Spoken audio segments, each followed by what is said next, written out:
Class के YouTube channel पर देखिए, आज का जो टॉपिक है ये है नर्मदा बचाओ आंदोलन के लिए। अब नर्मदा बचाओ आंदोलन है क्या, क्या हुआ था, पूरा घटना किस तरह एक महिला ने पूरे भारत सरकार को घुटने पर ला दिया था, उसे मजबूर कर दिया था अपनी बातों को मनवाने के लिए। साथ ही साथ वर्ल्ड बैंक भी इसकी बातों को माना था। अब इसके बारे में पूरा हम लोग जानकारी लेंगे। शुरुआत होता है क्या, 5 अप्रैल 1961 पंडित जवाहरलाल नेहरू प्रधानमंत्री के रूप में पहली बार अपनी आधारशिला रखते हैं सरदार सरोवर डैम प्रोजेक्ट को बनाने के लिए। जब वो इस प्रोजेक्ट को बनाने के लिए आधारशिला रखते हैं तो वहाँ से वो एक भाषण देते हैं जिसमें वो कहते हैं कि देश का विकास डैमों में बसता है। अब बात है कि ये बात तो बोल दी, वो इसका मतलब क्या होता है? मतलब ये था कि उस समय हमारे देश में बड़ी जोर से पंचवर्षीय योजना का क्या हो रहा था, विकास हो रहा था। पंचवर्षीय योजना जो थी बहुत चरम पर था। तो लगातार क्या हो रहा था कि पंचवर्षीय योजना का मतलब क्या था, कृषि क्षेत्र को बढ़ाना, विज्ञान क्षेत्र को बढ़ाना, औद्योगिक क्षेत्र को बढ़ाना, हर क्षेत्र को विकास करना था। और सरकार को ऐसे प्रोजेक्ट्स की जरूरत थी जिसमें बाहरी कंपनियां इन्वेस्ट करें और सरकार को भी फायदा हो और देश के लोगों को भी रोजगार मिले। तो इसके लिए सरकार ने सरदार सरोवर डैम प्रोजेक्ट को क्या किया था, तैयार किया था। ये एक छोटा प्रोजेक्ट नहीं था, बहुत बड़ा प्रोजेक्ट था, बहुत बड़ा। इस प्रोजेक्ट के तहत 3000 छोटे बड़े डैम बनने थे। साथ ही साथ इस डैम के तहत 3000 छोटी बड़ी नदियां भी बननी थी और इसे बनाने के लिए 800 गांवों को खाली कराना था। पूरा लफड़ा जो था यहीं से शुरू होता है। होता क्या है कि सरकार 800 गांवों के लोगों को, लगभग जिसमें 2,50,000 लोग रहते थे, उन लोगों को वहां से खाली करवाना चाहती थी। तो सभी लोग तैयार तो थे, लेकिन सबको जब आप एक स्थान से निकाल रहे हैं तो उन्हें एक स्थान तो दीजिएगा ना। तो सरकार ने क्या किया, जल विभाग संस्था और थल विभाग संस्था दोनों से मीटिंग किया और उनके आधार पे उन्होंने एक मैपिंग किया कि किस तरह से लोगों को यहाँ से रिप्लेस करके किसी अन्य क्षेत्र में रखा जाए और जितने भी लोग रहेंगे पर व्यक्ति को कितना ज़मीन दिया जाए और इसके लिए और क्या क्या करना होगा ताकि लोगों के अंदर विरोधाभास नहीं उत्पन्न हो। तो उन लोगों ने मैपिंग किया। सब कुछ होने के बाद उन लोगों ने बताया कि देखिए, जितने भी लोग हैं सबको 2 हेक्टेयर ज़मीन दिया जाए। साथ ही साथ उनके बच्चों को अच्छी शिक्षा के लिए अच्छे स्कूल, अच्छे पानी की व्यवस्था, अच्छे अस्पताल, अच्छे विद्यालय, अच्छे रहन सहन, घर और सब आपको देना होगा।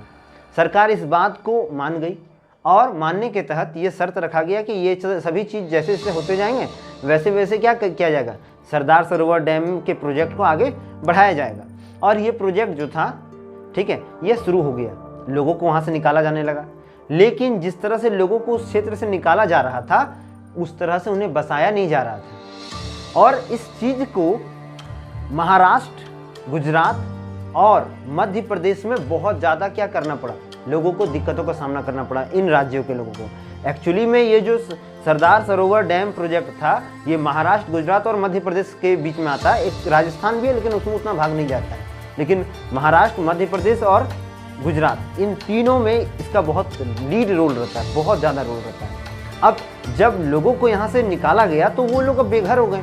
तो सरकार तक ये आवाज़ पहुँचानी थी और इस आवाज़ को पहुँचाने के लिए एक महिला खड़ा होती है जिसका नाम था मेधा पाटेकर, जो रहने वाली थी मुंबई की। उनका जन्म हुआ था मुंबई में। उनके पिताजी एक स्वतंत्रता सेनानी थे।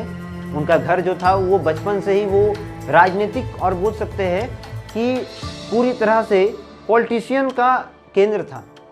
उनके घर में यानी जितना भी सोच था सब क्या था, सब राजनीतिज्ञ थे। वो एक बहुत पढ़ी लिखी शिक्षित व्यक्ति थी।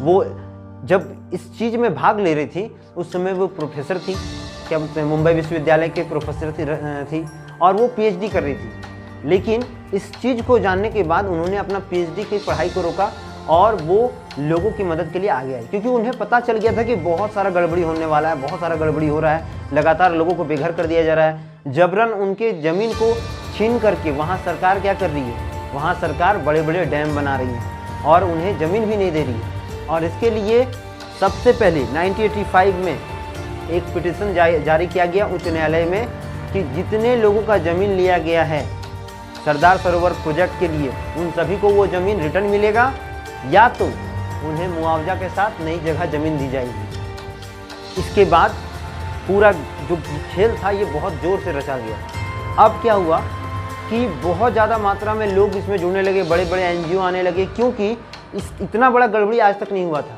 ये एक ऐसा प्रोजेक्ट था जिसमें पहली बार 450 मिलियन डॉलर दिया गया था वर्ल्ड बैंक द्वारा भारत को कि आप इसमें तैयार करो, हम पैसे दे रहे हैं।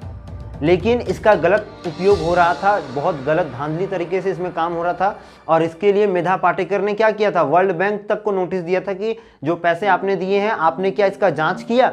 आपने देखा कि इसके लिए कितना लोगों को बेघर किया गया है, कितने जंगलों को काटा जा रहा है, कितने जीवों का घर बेघर हो चुका है, कितने चीज हुए थे इसमें। और बाद में वर्ल्ड बैंक जो था अपने इस जो राशि थी 450 मिलियन डॉलर का, वो रिटर्न ले लेती है, वो कर्ज देने से सख्त मना कर देती है। और सरकार जो है इसे एक अवसर मानती है और लोगों को ये बताती है कि देखो ये अवसर मिला है हम लोग को खुद से करने का, जबकि उस सरकार को इसमें लात पड़ा था वो पता नहीं है। ये बात था 1985 के टाइम का। अब देखिए इस आंदोलन के तहत बहुत सारे एनजीओ जब जुड़ते हैं तो बहुत ज़्यादा मात्रा में क्या होता है कि विरोध होता है सरकार का।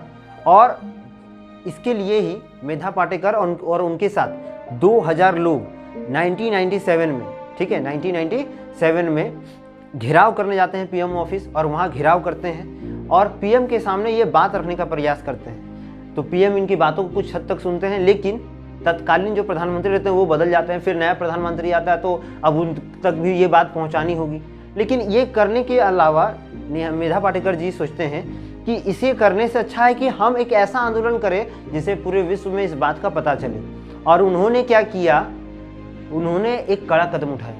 उन्होंने दिल्ली से लेकर के, गौर करिएगा, दिल्ली से लेकर के सरदार सरोवर डैम का जो प्रोजेक्ट जहां बन रहा था वहां तक का पैदल यात्रा किया।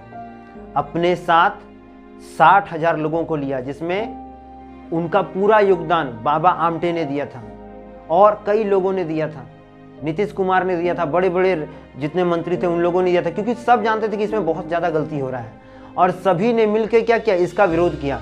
लेकिन गुजरात में मेधा पाटेकर जी को गुजरात पुलिस द्वारा पकड़ लिया जाता है, उनके जितने भी सहयोगी रहते हैं सबको मारा जाता है, कपड़े फाड़े जाते हैं, जबरदस्ती सबको बसों में ठूस दिया जाता है और सबको जेल में डाल दिया जाता है। कुछ समय बाद जब मेधा पाटेकर जी जेल से बाहर आती हैं और उनके जितने सहयोगी बाहर आते हैं तो वापस 7 जनवरी 1991 में वो गांधीवादी तरीका से आंदोलन करती है।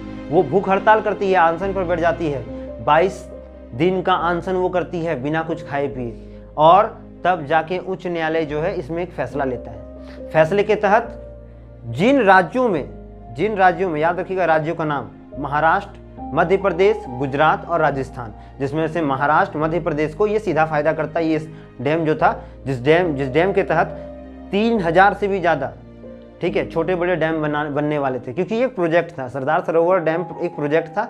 इसके तहत बहुत सारी नदियां जो थी उन्हें छोटे बड़े डैमों में विभक्त किया जाना था और उसका मुख्य काम था कि वो खेती के लिए, फिर फैक्ट्रियों के लिए और तरह तरह के सिंचाई के लिए यूज होने वाला था। लेकिन उच्च न्यायालय ने ये जजमेंट सुनाया कि मध्य प्रदेश, महाराष्ट्र और गुजरात, इन तीनों को जितने भी लोग उनके क्षेत्र में थे जिन्हें उनके घरों से हटा करके किसी अन्य जगह शिफ्ट करना है, उन्हें सबसे पहले ज़मीन दे। जिसमें गुजरात सरकार ने बहुत ही अच्छा वर्क किया।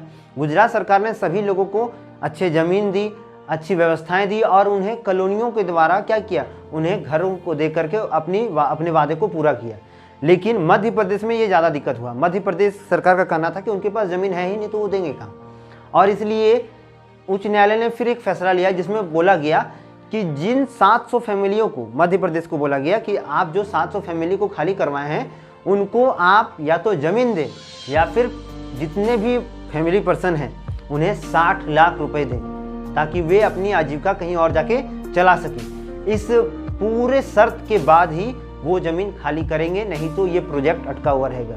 इस चीज़ पे वर्ल्ड बैंक भी अपना नज़र दिए हुए थे और वर्ल्ड बैंक के पास जब सरकार गई कि आप हमें 450 मिलियन का जो पैकेज है वो दे दें, तो उन्होंने सख्त मना कर दिया कि जब तक आप इस लफड़े को नहीं सलटिएगा हम आपका सहायता नहीं कर सकेंगे। और इसके बाद मध्य प्रदेश ने उच्च न्यायालय की बातों को माना और सभी जितने परिवार थे 700 फैमिलीज को 60 लाख रुपया दिया। और इस तरह से मेधा पाटेकर ने एक हीरो का रोल करके बोल सकते हैं कि पूरे गुजरात, महाराष्ट्र और मध्य प्रदेश की जनता को जो इससे ग्रसित थे उनकी सहायता की।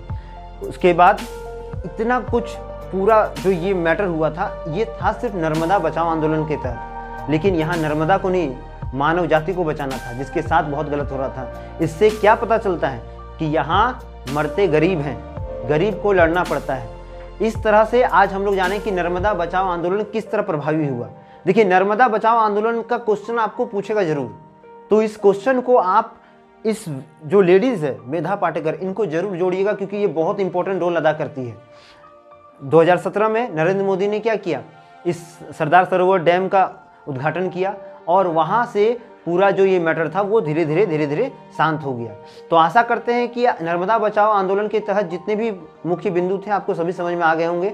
मिलेंगे हम लोग अगले वीडियो में, तब तक के लिए चैनल को लाइक करें, शेयर करें और सब्सक्राइब करें। वंदे मातरम, भारत माता की जय।